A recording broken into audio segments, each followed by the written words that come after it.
Hai, nama saya Kelvin Lee Koming. Tajuk yang saya akan bentangkan ialah analisiskan hala tuju perkembangan pendidikan di Malaysia ketika era kemerdekaan dan pasca merdeka terhadap pembangunan negara. Dalam tajuk tersebut akan membincangkan dua tahap pendidikan di Malaysia, yaitu era kemerdekaan dan pasca merdeka. Seterusnya, adakah Anda tahu tempoh era kemerdekaan dan juga pasca merdeka? Tempo era kemerdekaan adalah bermula pada tahun 1956 sehingga 1961. Manakala tempo pasca merdeka adalah bermula pada tahun 1960 sehingga 1999.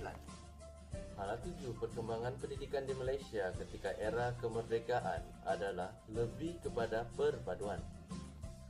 Antara usaha yang dilakukan untuk mencapai perpaduan adalah Laporan Razak 1956, Sekolah Kebangsaan, dua jenis sekolah rendah, Bahasa Melayu sebagai bahasa komunikasi, dan pendidikan di Sabah dan Sarawak.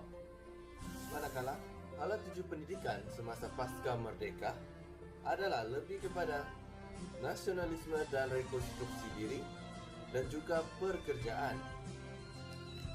Antara usaha yang dilakukan dalam nasionalisme dan strukturasi diri ialah cinta akan negara, mengekalkan kemerdekaan, mengukuhkan pertahanan negara. Seterusnya, usaha yang dilakukan dalam pekerjaan ialah memenuhi jawatan kosong, keperluan dalam bidang tertentu, dan juga muncul bidang-bidang yang baru. Penyata Razak 1956 merupakan salah satu usaha perpaduan yang dilakukan. Nama laporan ini telah diambil sepenah daripada nama Menteri Pelajaran, yaitu Tun Abdul Razak.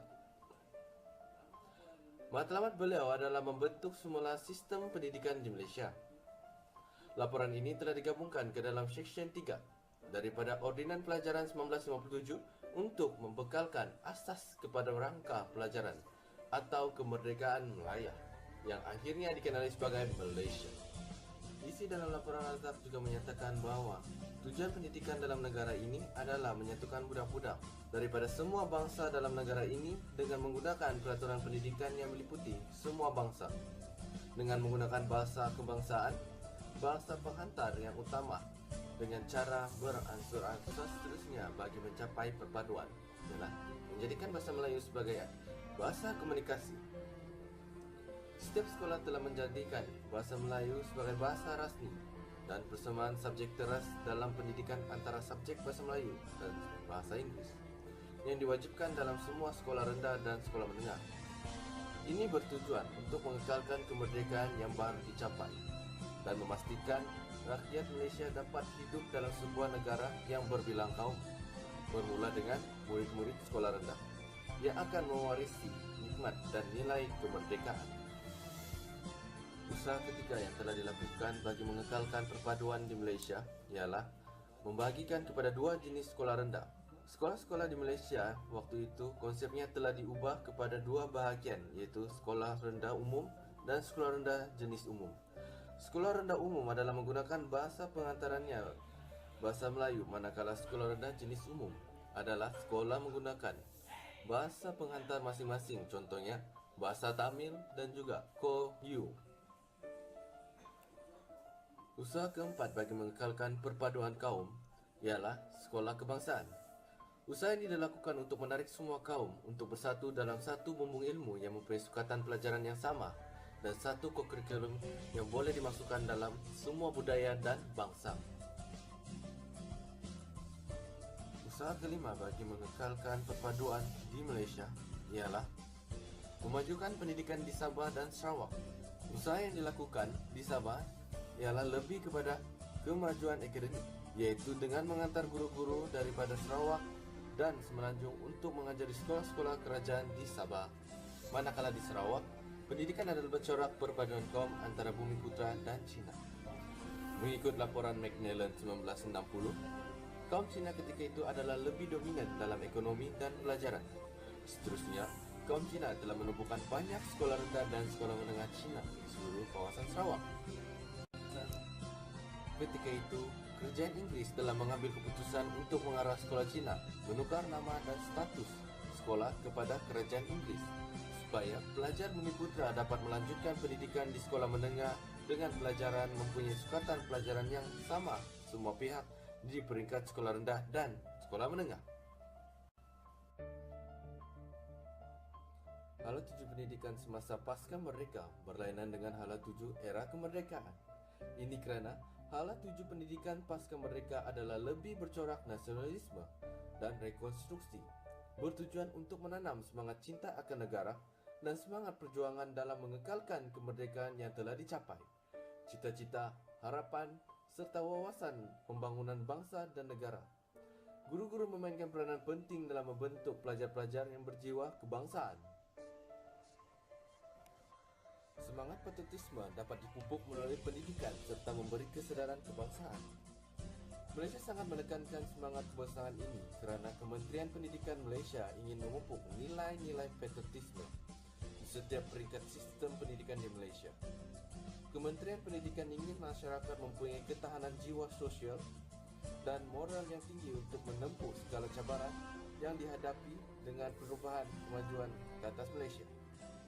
Kementerian Pendidikan ingin masyarakat mempunyai ketahanan jiwa sosial dan moral yang tinggi untuk menempuh segala cabaran yang akan dihadapi seperti perubahan dan kemajuan.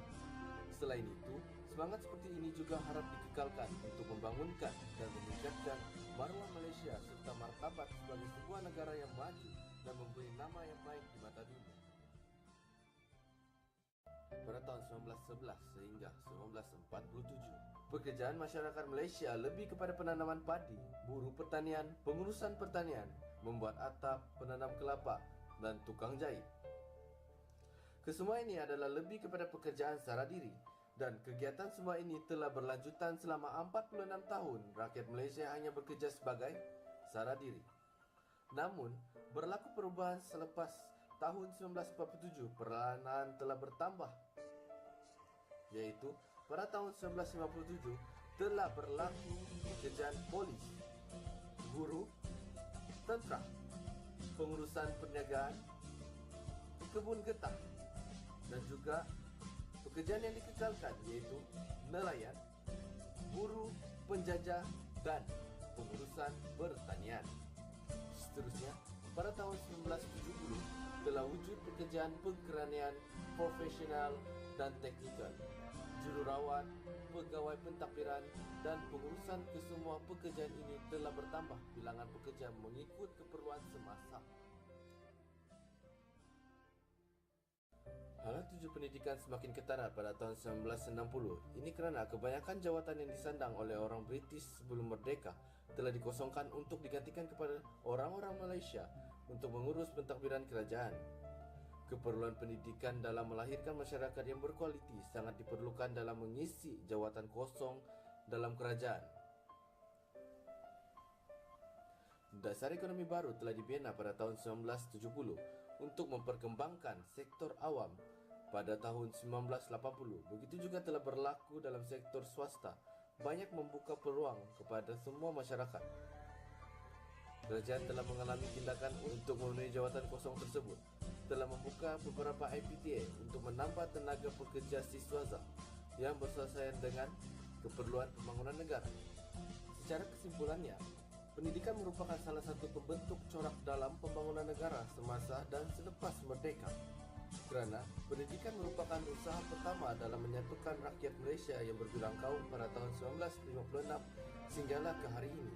Hasil daripada laporan Razak 1956 yang menggalakkan pelajar-pelajar belajar bersama-sama dalam satu sekolah kebangsaan dan berjaya menjadikan bahasa Melayu sebagai subjek teras dan bahasa Cina dan Tamil dikekalkan dalam sekolah rendah dan sekolah menengah.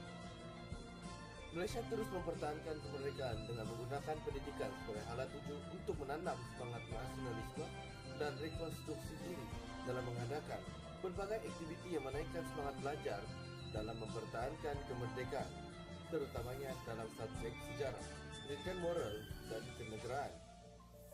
Selain itu, berbagai persatuan mulai ditumbuhkan dalam kurikulum di sekolah rendah, menengah dan universiti yang mengajar erti kemerdekaan dengan lebih mendalam. Dengan kesimpulan itu tadi, maka berakhirlah pembentangan saya. Sekian, terima kasih.